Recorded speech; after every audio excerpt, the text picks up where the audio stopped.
Assalamualaikum warahmatullahi wabarakatuh. Perkenalkan, kami dari kelompok 1 yang beranggotakan saya Istiana Mahmuda dan teman saya. Dan saya Agustina Sari. Kami akan menyampaikan materi kami yang berjudul wudu.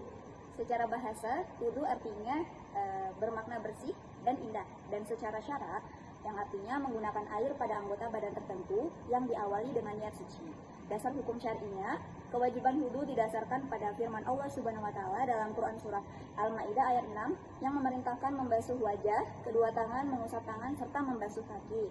Dan syarat-syarat pelaksanaannya itu ada 4. Yang pertama, air yang suci menyucikan. Wajib menggunakan air mutlak yang suci, zatnya sekaligus dapat digunakan untuk bersuci dari hadas. Dan yang kedua, bebas berubah sifat air. Tidak boleh ada zat tebal pada anggota wudu yang dapat mengubah sifat kemurnian air secara kuat, misalnya pewarna yang pekat.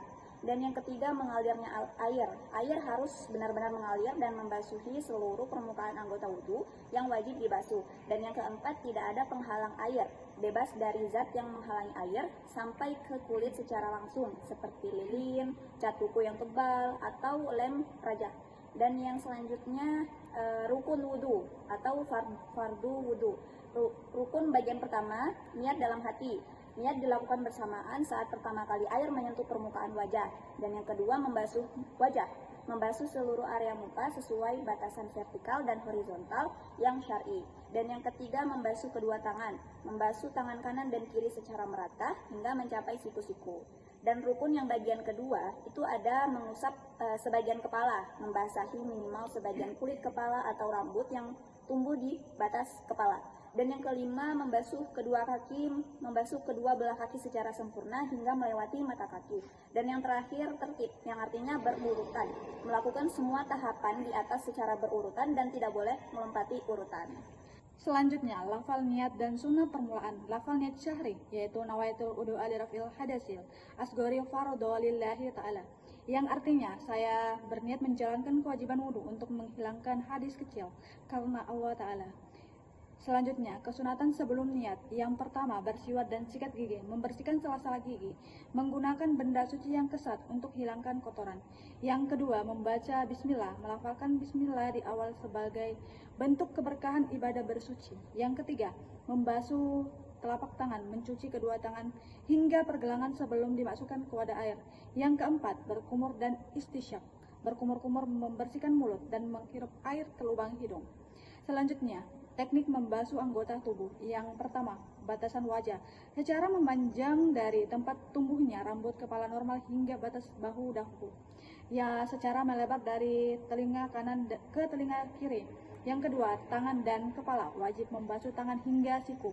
Itu sunnah melebihkannya. Mengusap minimal sehelai rambut untuk kulit dalam batas kepala. Yang ketiga, kaki dan jari. Wajib membasuh kaki hingga mata kaki. Sunnah menjelang jari-jari kaki menggunakan jari kelingking tangan kiri dari arah bawah. Dan selanjutnya, hal-hal yang membatalkan wudu. Keluarnya sesuatu atau jalan lahir, keluarnya benda cair, gas, atau padat dari lubang kemaluan depan atau kubul maupun belakang atau dubur. Dan yang kedua, menyentuh kemaluan. Menyentuh kubul atau dubur manusia dengan telapak tangan atau jari bagian dalam tanpa adanya penghalang. Dan yang ketiga, hilangnya akal atau kesadaran akibat tidur nyenyak atau kecuali tidur duduk dengan menetapkan belakang, pingsan, terus mabuk, gila atau ayan. Dan yang keempat, sentuh kulit non-mahram, persentuhan kulit langsung tanpa pembatas antara laki-laki dan perempuan dewasa yang bukan mahram. Selanjutnya ada 4 larangan aktivitas saat berhadas kecil. Yang pertama, ibadah sholat. Hukum syahri, yaitu haram. Keterangannya berlaku untuk sholat fardu, sholat sunnah, sujud tilawah dan sujud syukur. Yang kedua, tawaf di Ka'bah. Hukum syahrinya haram, sama seperti sholat kesucian dari hadas kecil merupakan syarat sah tawaf. Yang ketiga, menyentuh dan membaca mushaf. Hukum syahri haram, dilarang menyentuh lembaran Al-Quran secara langsung tanpa wudu. Yang keempat, khutbah Jumat. Hukum syahrinya haram.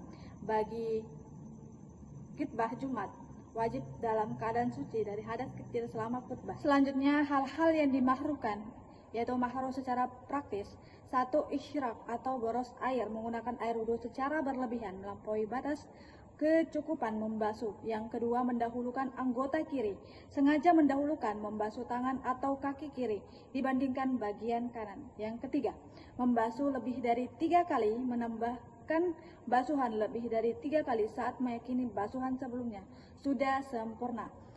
Mahru secara kondisi, yaitu ada 2. Yang pertama, membasuh kurang dari 3 kali, membatasi basuhan hanya 1 atau 2 kali dalam keadaan air yang melimpah atau ragu-ragu.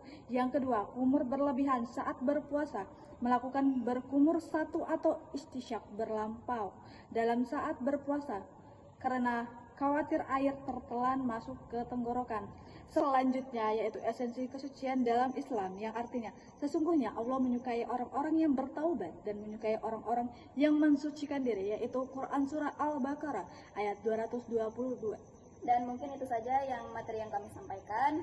Kurang lebih mohon maaf. Assalamualaikum warahmatullahi wabarakatuh.